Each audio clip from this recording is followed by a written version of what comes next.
Welcome to the Middle School Ethics Bowl team, judges.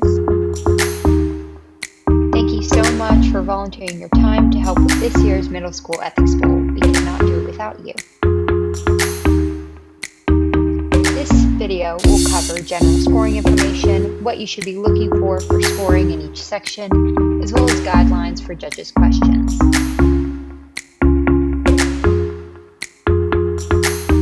To start off, we're going to be talking about general scoring information. So there will be 3 sections that are out of 10 points. This is the presentations, the open dialogue, and the judges' questions. 9 out of 10 is excellent, 7 to 8 is very good, 5 to 6 good, 4 to 5 fair, and 1 to 4 needs improvement. There will be 2 sections out of 5 points. This is the final question and respectful dialogue. 5 is excellent, 4 is very good, 3 is good, 2 is fair, and 1 needs improvement.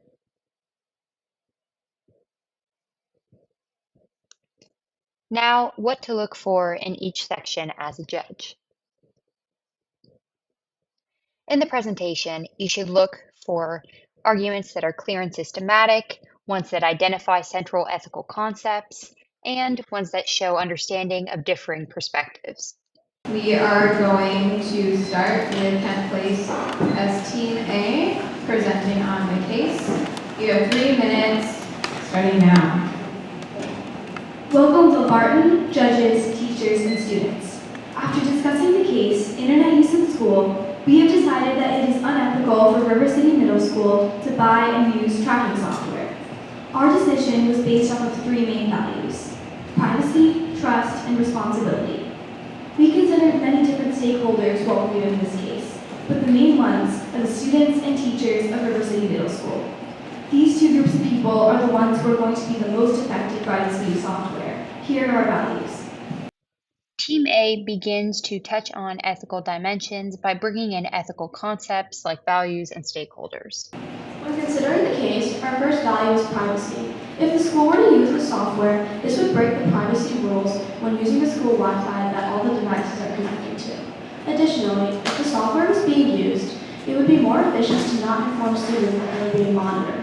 Although this would be more accurate, it would break privacy rules, and students would feel uncomfortable as if they could not share their true feelings.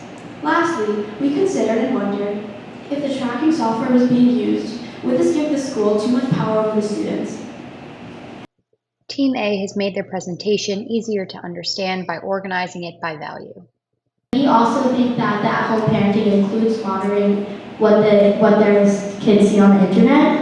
And when students are older, no one is going to be able to watch what they see on the internet. So this could potentially create bad habits and lead to a lack of responsibility. Trust could also be used on the opposing side by saying, because the students are not adults, the educators might not be able to trust what the students see on the internet just yet. Team A also makes a point of incorporating differing viewpoints, mentioning that due to the age of the students, one could argue that teachers cannot trust them with free internet usage. Our third value is responsibility. We think that the school has a responsibility to inform the students about the dangers of social media and the internet. Some others may think that the faculty are installing the software system to keep the students safe because they didn't have those resources when they were younger. Instead of banning the software system, we think that the teachers should ask the students on how they think they would benefit and not benefit from the software. We think that the school has a responsibility to keep the students safe while teaching them. Judges, please take a few minutes or moments to score Team A 10th place on my presentation. Let me know when you're done and we'll move over to Team B, Delbert. All right, Delbert, you have 3 minutes. I'll knock when you have 30 seconds remaining. Should I start? Hello everyone, and thank you for having us. To start, we believe that River City Middle School should buy the software because it helps protect the students and it is the school's responsibility to make sure the students are safe. So the reason why we chose to buy the software is because of the values we collectively share, and that is mental health. We share this value because we think that mental health is a very prevalent issue in today's modern society. It should be addressed in schools and at home by parents. And some kids are also scared to ask for help. And we're building our argument off of that when kids are at school, it's their duty to protect, and they have a responsibility to make sure the students feel safe and welcomed.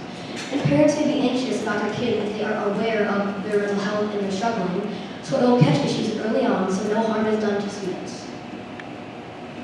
The value of responsibility is very important in this case. When going to school, it's the school's responsibility to make sure that all students are cared for and feel safe. We also did look at the value of privacy, but during that we also found that the right to privacy ends at self-harm or harm of others, which would make it so that this software would help protect others and yourself. Judges, go ahead and score the Barton on their presentation and let me know when we can proceed.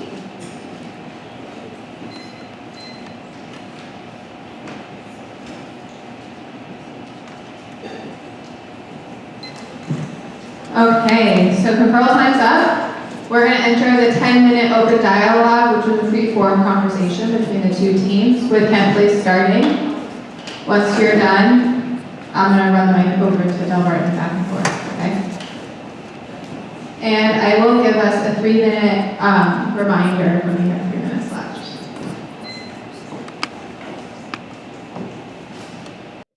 During open dialogue, teams should provide direct and critical answers. They should propose original ideas and build on past ones. They should ask questions that expand the discussion, and their responses should focus on ethical concepts at hand. Teams should remember that this is not an interrogation. Students shouldn't be defensive. They should be open to new ideas and demonstrate flexibility of thought. So, in the case, it states that the students are scared to ask for help. So, if you don't have software, how would students ask for help if it states in the case that they're scared to ask for help?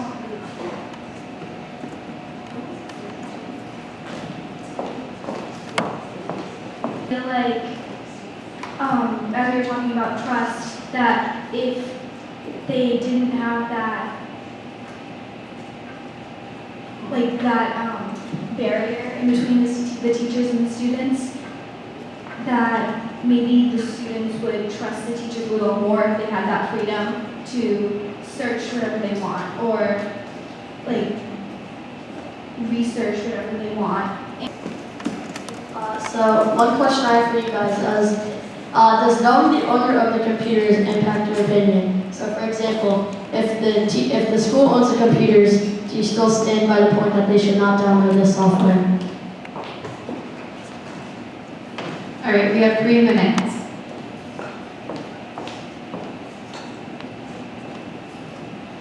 Okay, so for us, when we were talking about it, that does impact our decision because if the school is the owner of this computer, they have more rights to it and they can play with the software because it's their property. But if it's the family's property, then that should be more their decision because the family owns it and the family has power over the computer. A question we have is, did you consider that the value of mental health could be used on the opposing side by arguing that some students might not be able to express their feelings knowing that they are being observed, and this could eventually lead to their mental health going downhill?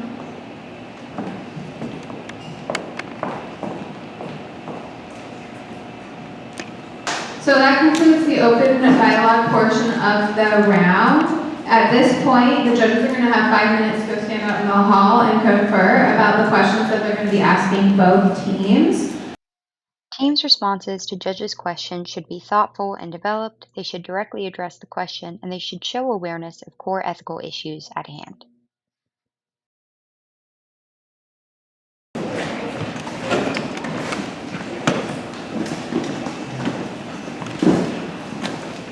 So I'm going to moderate the judges' questions just to make sure each team has roughly the same amount of time. And I believe the plan is 1 question to one team, 1 question to the other team, and the 3rd question to both teams. And then after that, who knows if we have more time. So I'll have 10 minutes for this period.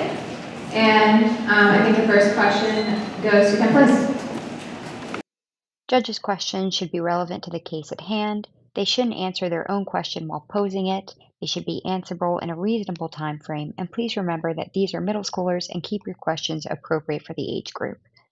Pause here if you'd like more guidelines or suggestions for questions, which can also be found on the MSEB site. Okay, so thank you both teams for your thoughtful discussion of this case. This question is for campus. I really appreciated how you guys brought up the stakeholder of the student specifically, and there was a lot of discussion about preserving the mental health of the student while also maintaining their privacy. But something that I was just wondering for you guys is, would your stance on this change if you were specifically considering a case where the students' searches are proven to be harmful, potentially harmful to the other students around them? For example, if they were looking up something pertaining to how to bring a weapon into school or how to create a weapon that could be used to harm other students around them, would your stance change in that case where the emphasis is not on mental health but rather physical health of those around them? This question is just a little bit long. In order to maximize the time given, an alternative could be, would your stance change if a student had researched how to bring a weapon to school with the intention of harming others? All these different things that can be picked up. How do you avoid privacy issues with a software that's so broad and that picks up everything?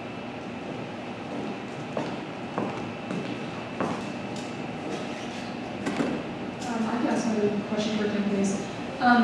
So I just made a note, something you guys mentioned when discussing trust was the difference between the responsibility of parents and the teaching that they're doing to the children at home versus responsibility of school. You guys mentioned that school has a responsibility to educate and nothing else. Anything beyond that is the responsibility of the parents. But I was just wondering, when can that change? So Judges, you're going to score the two teams on their responses to your questions. Let me know when you're done, and then we'll move into the final question.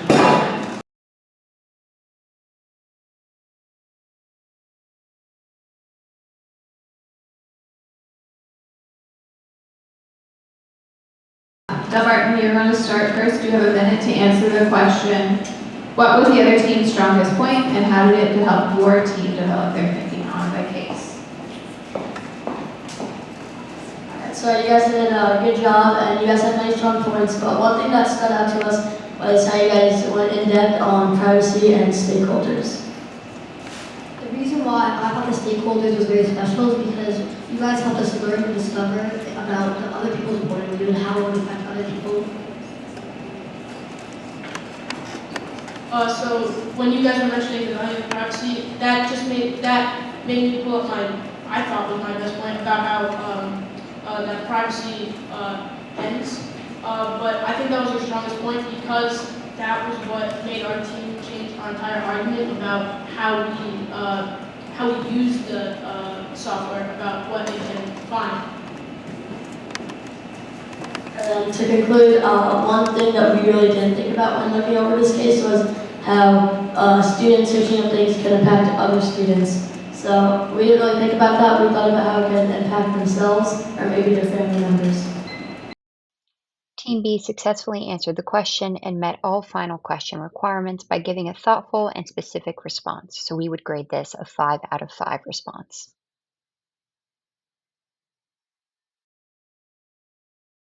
We are now going to give the judges a few minutes to score and for me to check their scoring, and then we'll announce the winner of the round. At this point, you can talk amongst yourselves. After the final question portion of the round, judges will have an opportunity to tally their scores and hand them to the moderator so that they can announce them to the two teams and the audience present.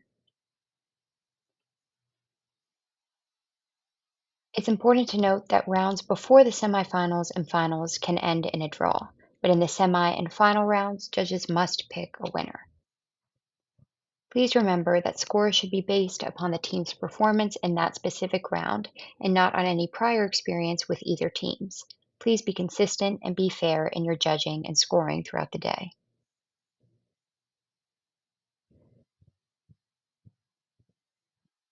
Thank you for watching and see you soon.